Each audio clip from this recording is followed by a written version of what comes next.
ছয়টা দোয়া এবং জিকির আছে, যেই দোয়া জিকিরগুলো কোরআন হাদিসে বর্ণিত সকল দোয়া জিকিরের খোলাসা, সারমর্ম এবং নির্যাস। এই ছয়টাকে যদি কোনো মুসলমান নিয়মিত আঁকড়ে ধরে, তাহলে কোরআন এবং হাদিসের যত দোয়া এবং জিকির আছে কেমন যেন তার নির্যাসটা নিয়মিত সে আমল করলো। বলবো সেগুলা। এই ছয়টা দোয়া এবং জিকিরের মধ্যে সর্বপ্রথম হলো নবী করিম সাল্লাল্লাহু আলাইহি সাল্লামের প্রতি দুরূদ প্রেরণ করা।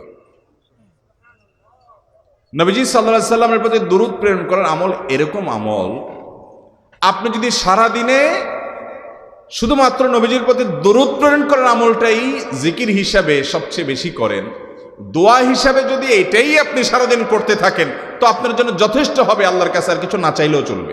দুরূদ মানে হলো নবীজির জন্য দোয়া করা। ভাই, আল্লাহ তার হাবিবকে রহম করবেন, আপনার আমার দোয়ার দিকে আল্লাহর তাকানোর কোনো ঠেকা আছে? নবীজি কি আমাদের দোয়ার কোনো মুখাপেক্ষী? কিন্তু আমরা তার জন্য দোয়া করলে ওই চান্সে আল্লাহ তাআলা আমাদের প্রতি অনুগ্রহ করবেন। একবার না, আপনি নবীজির প্রতি একবার রহমতের দোয়া করবেন, একবার দুরূদ পাঠ করবেন। মান সাল্লা আলাইয়া মাররাতান সাল্লাল্লাহু আলাইহি আশারা, নবীজি সাল্লাল্লাহু আলাইহি সাল্লাম বলেছেন, একবার আমার জন্য তোমরা দোয়া করলে, আমার প্রতি দুরূদ পাঠ করলে, আল্লাহ তাআলা তোমাদের জীবনে 10 বার 10 জায়গায় 10 টাইমস তোমাদের উপরে আল্লাহ তাআলা অনুগ্রহ করবেন।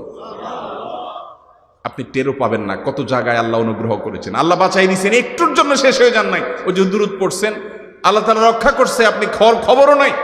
আল্লাহ তাআলা আপনার প্রতি বিশাল একটা দান করছে, আপনি লক্ষ্য করেন নাই। ওই যে দুরূদ পড়ছেন একবার, 10 বার রহমত হবে। এভাবে যত দুরূদ পড়বে সে তত রহমত এবং অনুগ্রহ পাবে। বেশি করে পাঠ করবো তো ইনশাআল্লাহ। সবচেয়ে শ্রেষ্ঠ দুরূদ, সবচেয়ে উত্তম দুরূদ হলো দুরূদ ইব্রাহিম, যেটা নামাজে পড়েন। আর সবচেয়ে সংক্ষিপ্ত দুরূদ হলো সাল্লাল্লাহু আলাইহি ওয়াসাল্লাম।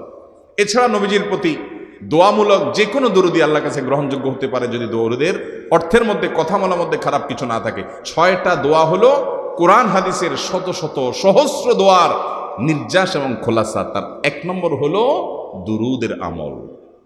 করবো না বেশি বেশি ইনশাআল্লাহ। আমার জীবনে বহুবার এমন হয়েছে, বহুবার এমন এমন বিপদ যে দেয়ালে পিঠ ঠেকে গেছে, এখান থেকে উদ্ধারের কোনো পথ আর চোখের সামনে দেখা যাচ্ছে না। আমি এই আমলটি, এর পাশাপাশি ইস্তেগফারের আমল, যেটা 2 নম্বরে বলবো আমি, এই 2টি আমল কন্টিনিউয়াসলি করে গেছে, হরদম প্রতি নিঃশ্বাসে নিঃশ্বাসে, বাস টয়লেটের টাইম বাদে বাকি ফুল টাইম এটা দুরূদ এবং